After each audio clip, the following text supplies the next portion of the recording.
خبره نن شروع کوو زمونږ نن خپله ویزټ هم نظامپور علاقې کې شوی دی او تر اخري پورې ناوخته راغو، اوس هم لا په لاره یو چونکې ټایم بچ کولو دپاره مونږ وایي چې دا خبره وکړو ځکه بیا لیټ کېږي. نو دغه رودات خپل وی ورسره شیر کوي. مونږ خوړې علاقې ته لاړو، نظامپور علاقه چې خوړې باندې مشهوره ده، هلته مونږ لاړو. مونږ چې لاړو مونږ په لاره کې مونږ وکړو یو خانکو علاقه چې د شاهین آباد هم ورته وي، دلته کې یو ریلي جوړه شوې وه، هغې کې عوامي نیشنل پارټي کوم کینډیډیټ و سکندر خان، هغه یې هلته کې و او ورسره ځوانانو جوانانو هغوی موټرسایکل باندې ډېر لوی ریلي وه. مونږ چې تپوس وکړو د عوامي نیشنل پارټي نامزد امیدوار دی، دغه یو ریلي ده دلته روانه ده، مخکې یو جلسه یې ده. مونږ همغه مخکې څنګه مونږ روانو، خپل ثابتي ډیوټي هم مونږ دلته موقع باندې ادا کړه او ډېر لوی جلوس و، نوجوانانو او سرې ټوپۍ په سر یې وي، موټرسایکل یې خپل موټرسایکل یې راوړي وي، پارټۍ جنډې مو مخکې کړي وو او په جلوس شکل کې سکندر خان چې دی ANP تحصیل جهانګیره کینډیډیټ دی، اسوخیل چې روډ باندې جلسهګاه ورته جوړ کړي وو، هلته بوتلو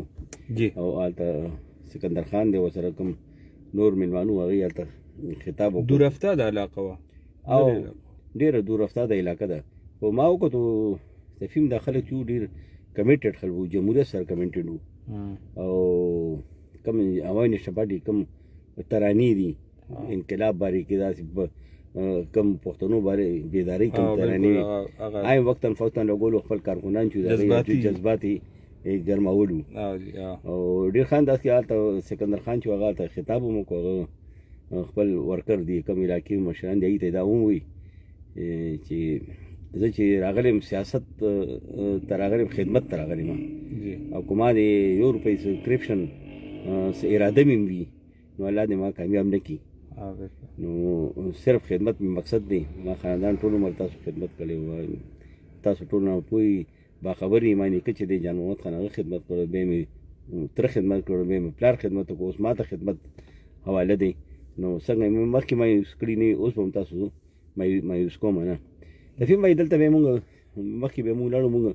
کم صحافیانو مقامي هغوی سره به مونږ رای وایسته. مونږ یو جذباتي اعلان هم کړی و چې زما په زړه کې دا هېڅ دغه نو ډېر سخت دغه یې وکړو خدمت حوالې سره او د تنخواه مفاداتو دا او تفهیم اکثر چې سکندر خان چې ته ینګ دی بس چې دی دا څومره امیدواران او ته مونږ ګورو چې دی فاینانشلي برابر دي رستو بیک سایډ نه، نو هغوی د خدمت جذبه د حمامو او هر ځای کې سکندر خان چې چېرته ځي نو هغې دا وایي چې کله تاسو ما ته عوام کامیابي راکړي، الله راته کامیابي راکړي او تاسو خپل ووټ ما په حق کې واچوئ او زه کامیاب شم، تحصیل جهانګیري ناظم جوړ شم، نو زه خو یو سرکار نه تنخواه نه اخلم، بل یو سرکار ګاډی به نه استعمالوم، هېڅ قسم سرکاري مراحت زه نه استعمالوم. دا چې چېرته ځي نو هغې دا خپل واده ده، د هغې تورۍ کې خپل یو بیانه ده. واپسۍ کې مونږ د صحافیانو سره هم خبرې وشوې، د هغه د خلکو سره هم خبرې شوې. فیم خامخا مونږ چې رای قایموي نو صرف مونږ رای نه وي، مونږ چې کوم خپل ویوستی او د مونږ رای نه وي، چېرې مونږ هلته کوم ګرځو نو مونږ هلته سماجي سایډ کوم خلک دي مونږ هغوی سره رابطه کوو، مونږ هلته کوم ووټران دي مونږ هغوی سره رابطه کوو، مونږ چې هلته کوم غیر جانبدار کوم طبقه د صحافیانو مونږ هغوی سره رابطه کوو، هغه د صحافیانو سره مونږ رابطه وکړو، هغه به مونږ آنلاین هم کوو، لایو مونږ وایسو. مطهر شاه دی هلته خوړې جرنلسټ دی، شیراز دی خوړې صحافي دی، هغوی نه مونږ رای وایسو، هغوی هم به لایو ټاک شو کې هوا ته برای راست وایي چې دې حلقې کې چې کوم خوړې کې کوم سیاست روان دی نو هغې کې تحریک انصاف چې دی نو هغې کې کوم نوجوان وو، دا نوجوان یو مایوسه شو، مایوسۍ د وجې هغوی اوس لاړو عوامي نیشنل پارټي ته رالو او دغه شانې چې مونږ ته یې عوامي نیشنل پارټي نه څه وکټې لاړې دي نو هغوی وایي چې نه عوامي نیشنل پارټي چې زړه جومات ته دې کې نکان را روان، بیا پلارانو